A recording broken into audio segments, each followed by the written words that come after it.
أبو همام، ماذا عن الوضع في خان شيخون؟ أخي بداية السلام عليكم ورحمة الله وبركاته.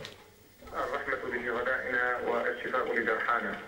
بالنسبة للوضع في خان شيخون، نبدأ منذ مساء البارحة قامت عصابات الأسد بقصف أحد الأشخاص على أحد مفارق القرب من مدينة خان شيخون، وبين الحين والآخر تقوم عصابات الأسد بالقصف على المدينة. مثلا أول البارحة قامت بإطلاق العديد من القذائف على مدينة خان شيخون من الحواجز المنتشرة حولها، وأسفرت عن تهديم عدد كبير من المنازل وإصابة العديد من الجرحى، منهم كانت امرأة مسنة وطفل وشاب. ولا تزال عصابات الأسد تمثل حالة الغدر من الهدنة، فتقوم بين فترة وأخرى بإطلاق النار أو بقنص بعض الأشخاص.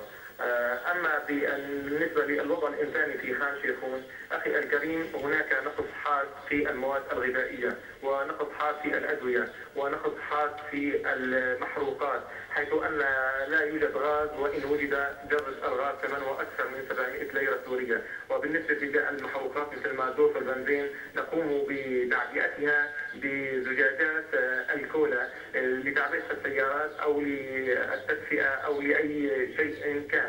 بالنسبة للحالة الإنسانية للمشاكل، هناك نقص حاد في الدواء ونقص في الكوادر الطبية. من إدلب أبو همام، الناطق الرسمي باسم تنسيقية خان شيخون، شكرا جزيلا لك. بدأ أعضاء مجلس الشعب السوري انتخاب رئيس